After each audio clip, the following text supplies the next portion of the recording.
Back on October 31st, 2017, Wendy Williams dressed up as the Statue of Liberty for a Halloween episode. And we all know that that infamous episode landed with her in utter confusion before she fell down. She just had a plop on the ground and she fell down, and nobody seemed to know what was going on with her. Everybody was just as shocked as she was that she fell. But when it came to those of us who understand symbolism, we weren't so shocked because of the mockery that Wendy Williams continuously operated in. It was a clear example of the Statue of Liberty representing America and America's fall. Now, since that time, Wendy Williams has gone through extensive personal issues with her husband leaving her, the divorce, the money situations that she's gone through, and currently now she has been diagnosed with a form of dementia, and she is unable to process things the way in which she once was. Now, this is definitely a very sad situation for her. It is nothing to joke about or to laugh about, because someone who is going through a mental decline in that state is a person who is sick. But when a person yields themselves over to the enemy, they may, for a time, be on the top, be in the spotlight, but eventually, just like Satan, just like Lucifer, they will fall. Now, today we're going to talk about specifically dealing with the Statue of Liberty, because that is something that has intrigued me for quite a while. When I was in New York, I was hoping to get the opportunity to see the Statue of Liberty from afar, but because there was a flood the night before, because there was heavy torrential rains the day before, I was unable to see it from the park because the park had been shut off. I just saw a portion and a piece of it, and this happened right before the Statue of Liberty was struck by lightning. And this happened before the 4.8 magnitude earthquake that hit the Jersey and New York area. Now, when I was in New York, I specifically remember hearing from the Ruach that New York was under judgment, that New York would be judged, and shortly after I left, that something was going to be happening in New York. And I kept it to myself because I just did not want to, be supposing that the Most High was saying something to me, and it was maybe me thinking that instead. But in reality, it was probably about a week and a half after I left New York that all of these things started to happen. So the reason why I want to talk about the Statue of Liberty today is because the Statue of Liberty is actually holding secrets that I just realized yesterday, and I want to share with you what those are. Are you still trying to figure out who that really is? Even after my first video? My first video where I make a pretty convincing case that this is no coincidence. But if you're still not convinced, hang on to your seats, because I got some new information, and it all stems from this beautiful statue constructed in 1848.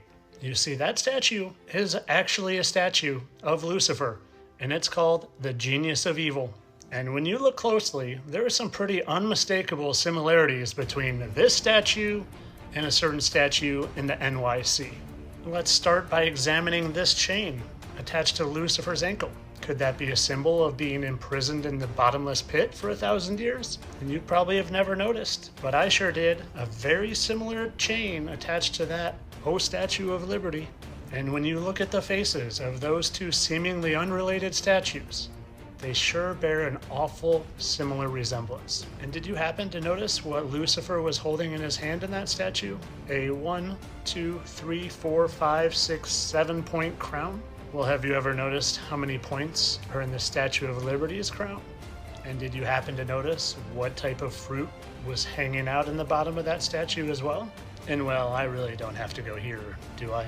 And although small, and at the very bottom of the statue, did you notice this torch laying on the ground? That torch that just also happens to bear a very similar resemblance? That torch that Lucifer, the light bearer, is often depicted with right in plain sight.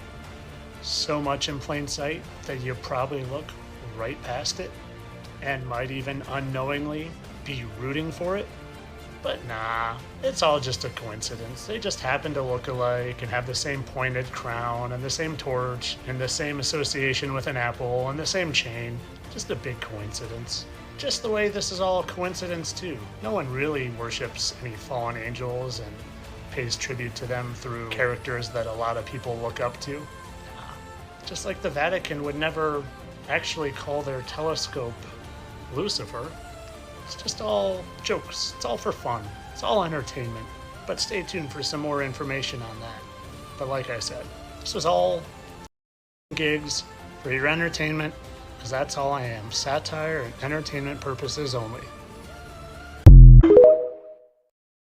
Now, the other thing that struck me about Wendy Williams and her decision to put on the Statue of Liberty item, but then having the fall that she had, was the fact that she, being a black woman, being the descendant of Abraham, Isaac, and Jacob, represented to me, after I saw that video with Lucifer and the chain on it, of the slavery and the bondage of Yah's people, and how we are enslaved to the Babylonian system because we are blind.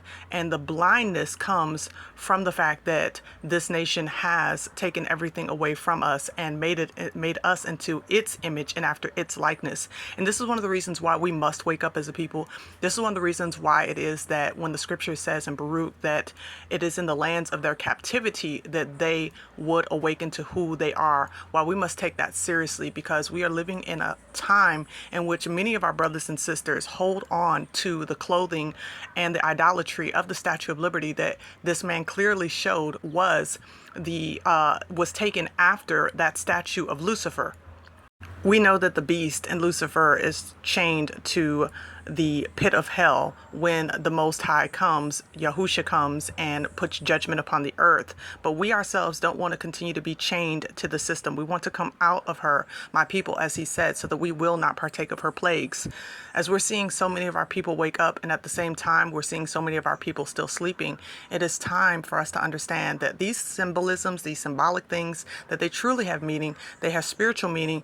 And if we continue to let the Western ideals cause us to believe that none of these things actually matter, then we'll continue to be in spiritual chains and in spiritual bondage as a people tied into the system of Babylon as it is getting ready to fall. So these are my thoughts today about this video, and I want to hear what you think. Definitely let me know in the comment section. And as always, I ask you to like, share, subscribe, and support this channel. And you can do so by way of Cash App, PayPal, and Super Thanks. As always, thank you so much again. And until next time, Yah bless.